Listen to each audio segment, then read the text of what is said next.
ब्रह्मा जी से नारद जी ने पूछा कि पिताजी सारी दुनिया आपने बनाई है, आप ये किसका ध्यान लगा रहे हो बताइए। तब ब्रह्मा जी ने नारद जी से कहा कि पुत्र नारद, हमारे से भी ऊपर हैं जिनका नाम है श्री हरि नारायण।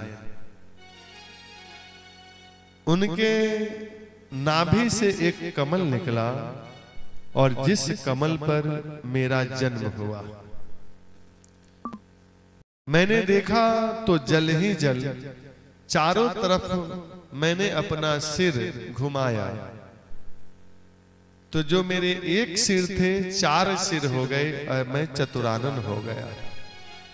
जल ही जल, जल के सिवाय कुछ नहीं। और जब जल के सिवाय कुछ नहीं तो हमारे मन में विचार आया को हम, मैं कौन हूं। तो हमें 2 अक्षर सुनाई दिया, त प। हमने तप किया और कई हजार वर्ष तप करने के बाद में भगवान नारायण का दर्शन हुआ और भगवान नारायण ने हमें 4 श्लोकों में सृष्टि का ज्ञान कराया। इसी को कहते हैं चतुश्लोकी भागवत, जो ब्रह्मा जी को नारायण ने ज्ञान करवाया था।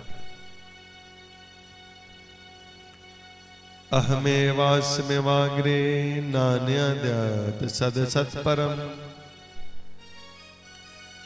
पश्चादहमिरेतच्च युवौशिषेत् स्वस्म्यहम् हृते अर्थम यत प्रतीयेत न प्रतीयेत चात्मनि तद्विद्यादात्मनो मया यथा भासो यथा तमः।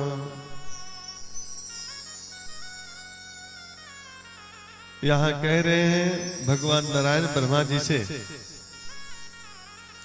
कि सुनो ब्रह्मा जी, सबसे पहले मैं था, अहमेवास्म्यवाग्रे,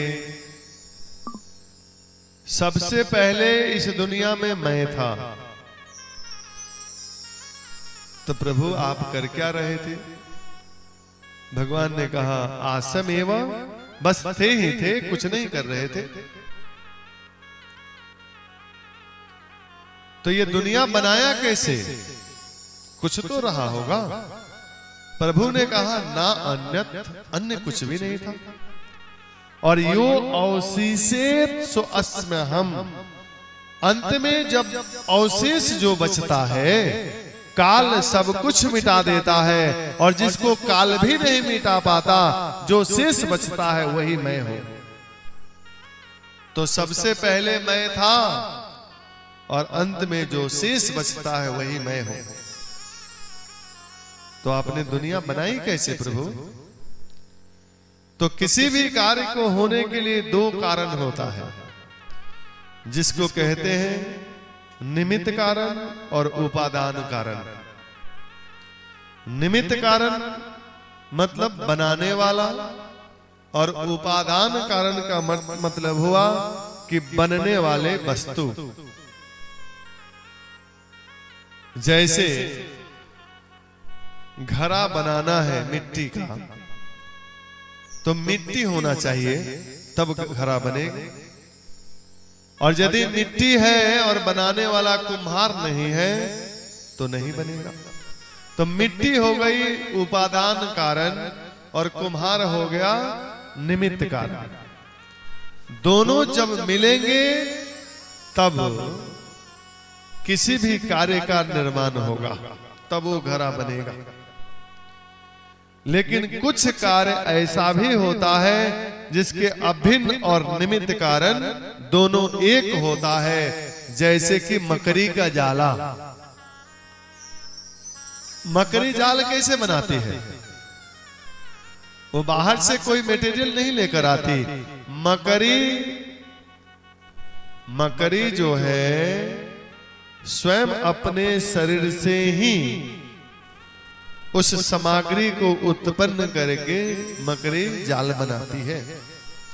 उसी प्रकार पूरे जगत का अभिन्न निमित्त और उपादान कारण श्री हरि नारायण ही है।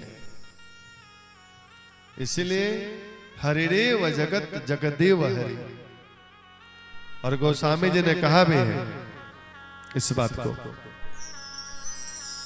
कि सिया राम में सब जग जानी, करहु प्रणाम जो रिजुगबानी।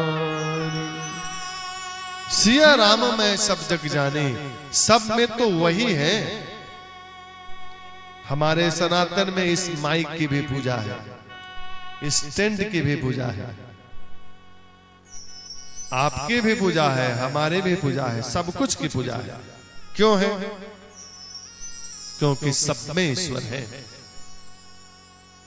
प्रहलाद जी ने कह दिया इस खंभे में भगवान है तो है,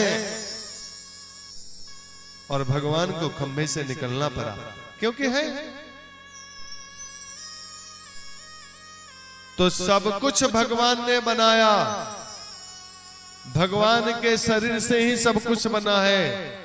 वो तत्व एक है, तत्व में कोई अंतर नहीं। तो फिर प्रश्न उठता है कि भेद क्यों? भेद क्यों है? तो भेद भी आवश्यक है। माना कि कुम्हार उसी मिट्टी से सारे बर्तन बनाए, मिट्टी तत्व सब में एक है।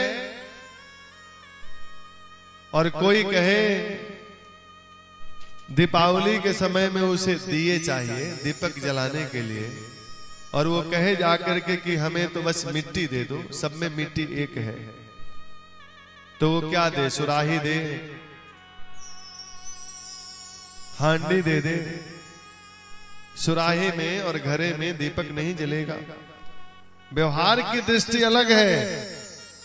व्यवहार की दृष्टि के लिए आपको दिए ही लेने पड़ेंगे, जबकि तत्व सब में वो मिट्टी एक है। वैसे ही मनुष्य में भी देख लीजिए, मनुष्य भी उसी तत्व से सब मनुष्य बना है। लेकिन एक व्यक्ति दूसरे का सुख देख करके सुखी होता है, और दूसरे व्यक्ति दूसरे को दुख देख करके सुखी होता है। चाहे उसका घर जला करके वो क्यों न सुखी हो, चाहे उसे मानो बम बन के क्यों न उड़ना पड़े। बना तो उसी मिट्टी में है, लेकिन कितना भेद है। परंतु तत्वज्ञ पुरुष वो है जो सब में ईश्वर को देखे, वही पंडित होता है। पंडित का अर्थ क्या है? सद असत विवेचनी बुद्धि पंडा स अस्या संजाता सह पंडिता। क्या सत्य है क्या असत्य है, ठीक से विवेचन करने की बुद्धि जिसके पास है उस बुद्धि को पंडा बुद्धि कहते हैं। और जिसके पास ये पंडा बुद्धि है वही पंडित है।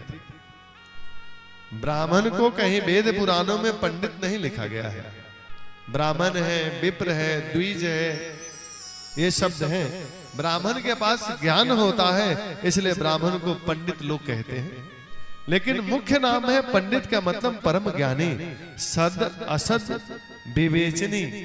जिसके पास क्या सत्य है क्या असत्य है ठीक से विवेचन की बुद्धि हो वो पंडित है। मातृवत परदारेषु पर द्रव्यसु लोष्टवत आत्मवत सर्वभूतेषु यह पश्यति सह पंडिता। नीतिकारों ने पंडित शब्द की व्याख्या की है कि जो सबके अंदर उस ईश्वर को देखे, आत्म तत्व की दृष्टि से देखे, सबको अपना ही माने, अपने को सबका माने, यही आत्म तत्व की दृष्टि है, वो पंडित है। मातृवत परदारेषु।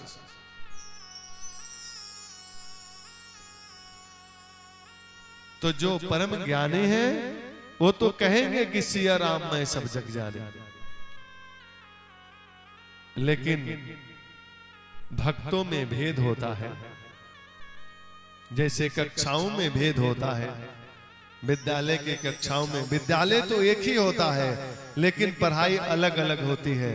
प्राइमरी के विद्यार्थी को प्राइमरी की पढ़ाई होती है, हाई वाले को हाई की पढ़ाई होती है। मंदिर में जाएंगे, पूजा पाठ करेंगे, और यदि मंदिर में कोई कुत्ता आ गया, कोई बिल्ली आ गई, तो मार के उसकी टांग भी तोड़ देंगे। उनको मंदिर के उस ठाकुर जी में, मंदिर के उस मूर्ति में भगवान नजर आते हैं, उस कुत्ते बिल्ली में नहीं। घर में पूजा तो खूब करेंगे, अगर बाहर संत आ गया तो कहेंगे इंतजार करिए, पूजा कर रहे हैं, क्योंकि मंदिर में उन्हें संत दिखाई दे रहे हैं, मंदिर में उनको भगवान दिखाई दे रहे हैं, उस संत में भगवान नहीं दिखाई दे रहे। भक्त तो है लेकिन प्राइमरी का भक्त है, लेकिन प्राइमरी का भक्त है। और जब संतों में आपने ठाकुर जी को देख लिया, तब आप ये समझ लो कि हमने हाई स्कूल पास कर लिया। जब आप सबके अंदर, कुत्ते में, बिलार में, सियार में, चंडाल में, मनुष्य में, सबके अंदर यदि आपने भगवान को देखा, तब आप ये समझ लो कि आपने पीएचडी कर लिया। तो जैसे प्राइमरी का बच्चा पीएचडी की पढ़ाई तक अपनी पढ़ाई पूरी करता है, उसी प्रकार भक्तों की भी श्रेणियां होती है। पहले मंदिर की मूर्ति में भगवान को देखो, प्राइमरी तो पास करो भाई, उसके बाद आप संतों में भगवान को देखो तो आपने हाई स्कूल पास कर ली। अब सभी मनुष्य मात्र में भगवान को देखो तो आपने ग्रेजुएशन कर ली, और अब सभी जानवरों में, सबके अंदर भगवान को देखो, तब आपने पीएचडी कर ली। तो जैसे प्राइमरी से बच्चा पीएचडी तक की पढ़ाई पूरी करता है, उसी प्रकार भक्त को भी अपनी श्रेणियां ऊंची करना चाहिए। कहना तो बड़ा आसान है कि सिया राम मैं सब जग जानी, पर उस स्थिति में अपने आप को स्थित करना बहुत कठिन है।